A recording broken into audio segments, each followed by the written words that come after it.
DMTV Info, votre chaîne d'information en temps réel. La politique, la santé, le sport, les faits de société, la musique, les rumeurs et bien plus encore. Vous découvrirez cela dans notre chaîne DMTV Info.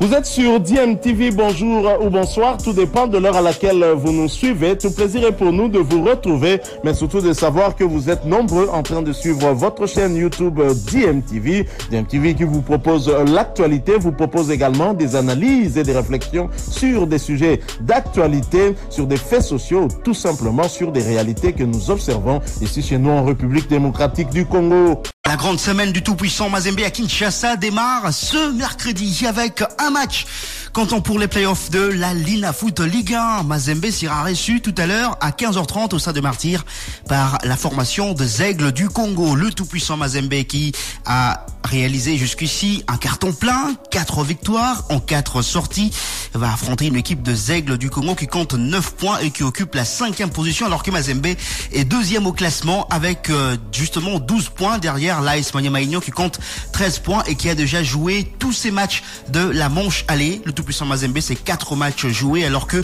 la formation des Aigles du Congo, c'est 6 matchs joués, et les Aigles du Congo vont boucler leur manche aller de cette phase de play-off de la Linafoot Ligue 1 aujourd'hui contre le tout-puissant Mazembe, une équipe qui découvre la première division du championnat national, mais qui fait bonne impression. Oui, les Aigles du Congo ont réussi à accrocher le FC Saint-Lô-Lupopo et la formation de la SV Club, mais dernièrement, ils sont tombés devant un de gros de ce championnat, l'AS Maniema Union, 2-1 ici même à Kinshasa.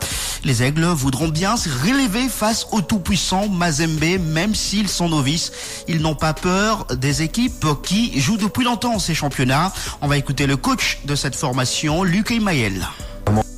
Premièrement, on a fait un non-match samedi. Ça arrive...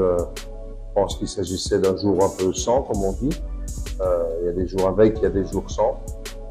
J'espère que mes joueurs auront à cœur de rebondir face au tout-puissant Mazembe. Je n'ai pas laissé toute la responsabilité sur mes joueurs. Je pense que j'ai dit aussi qu'il s'agissait d'un mauvais jour pour mes joueurs.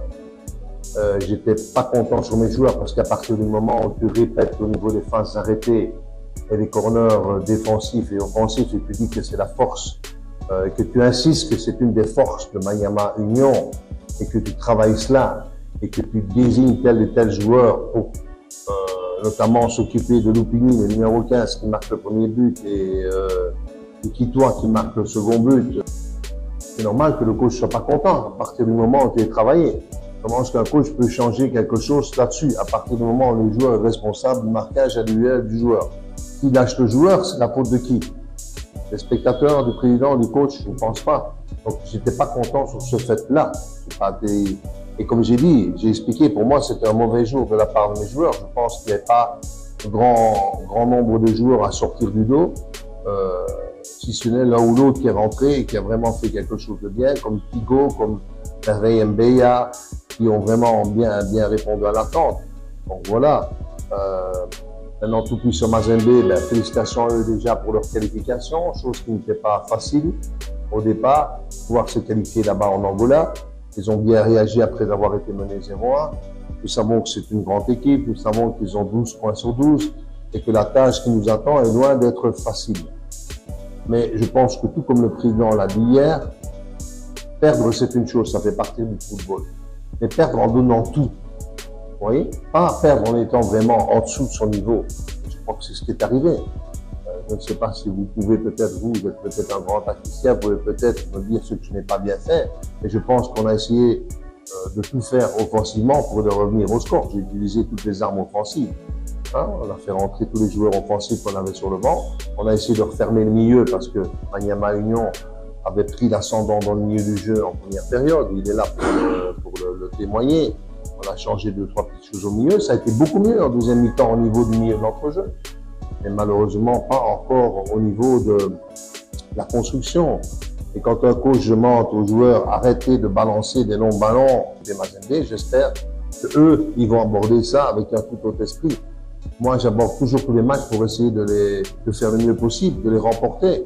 Même si c'est très difficile de gagner contre TP Mazembe, on abordera ce match en ayant, moi en tout cas dans ma tête, parce que je suis un compétiteur comme ça, que je sois entraîneur de football, que je joue tennis, que je joue tennis de table, que je joue au Monopoly, ou à la PlayStation, je veux toujours gagner.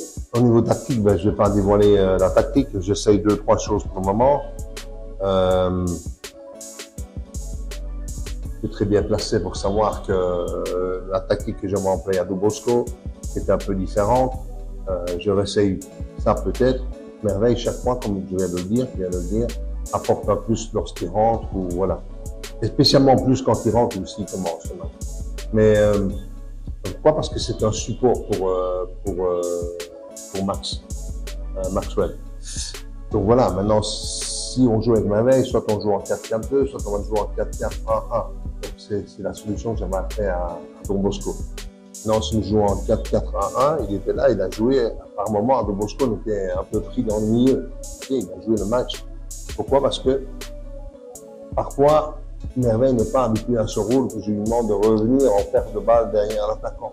Donc on va essayer plusieurs choses à l'entraînement aujourd'hui et on va voir. Maintenant, je suis très content du comportement de ce garçon-là.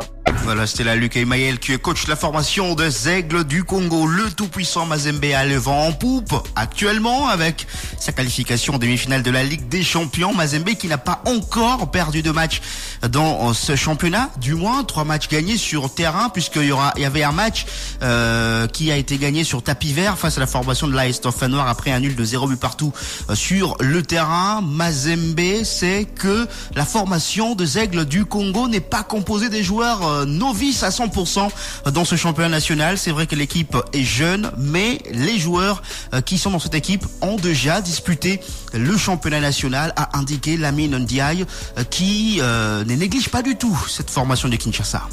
On a quand même des ambitions dans ce championnat. On vient pour jouer, on vient pour prendre des points, tout simplement. Voilà. Donc, là, en plus, on vient juste d'un grand match. On craint toujours le retour de manivelle parce que souvent, après les grands matchs, il y a une décompression. J'espère que les garçons ont suffisamment eu le temps de se reconcentrer. En tout cas, 4 jours, je pense, doivent suffire pour ça. Aigle du Congo, mais je pense que les joueurs qui composent cette équipe-là ne sont pas des inconnus. Il y en a, la plupart ont déjà joué la Linafoot, donc c'est une équipe à prendre très au sérieux et ils font un bon parcours. Parce que, rappelez-vous, au départ, on était 2 groupes et on a pris les 4 meilleurs de chaque groupe. Donc, quand tu fais partie des 4 meilleurs d'un groupe de 10, je crois, on était, forcément, il y a de la qualité. En plus, ils ont un entraîneur chevronné. Donc, on s'attend à un match effectivement très, très difficile. Quant aux blessés, bon, vous savez, on a un effectif pléthorique. Donc, voilà, même s'il y a quelques joueurs qui ont des petits bobos. En fait, c'est des petits bobos. Là, on ne veut pas prendre de risques parce que les échéances qui arrivent, on va jouer tous les 3 voire 4 jours. Donc il faut ménager aussi les uns et les autres pour pouvoir faire face à tous ces matchs-là.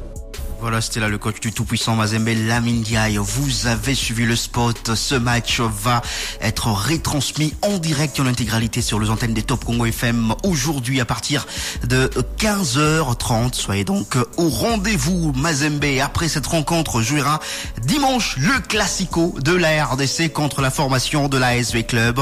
Ce match approche à grands pas. Nous sommes à 4 jours de ce match très attendu ici à Kinshasa au Stade de Martyrs de la Pentecôte, 15h30, un match que vous suivrez également sur les antennes de Top Congo FM. Je vous rappelle le classement de cette phase de play-off de la Linafoot Ligue 1. AS Maniema Union en tête avec 13 points après 7 matchs joués. Mazembe deuxième, 12 points, 4 matchs joués. Lupopo troisième, 12 points, 6 matchs joués. V-Club quatrième, 10 points, 6 matchs joués. Les Aigles du Congo cinquième, 9 points, 6 matchs joués. Don Bosco sixième, 5 points, 7 matchs joués. Le Machi Sport 7e, 4 points, 7 matchs joués. AS Noir, 3 points, 7 matchs joués, ferme donc la marche de ce classement de la Linafoot Ligue 1 pour ce qui concerne les playoffs.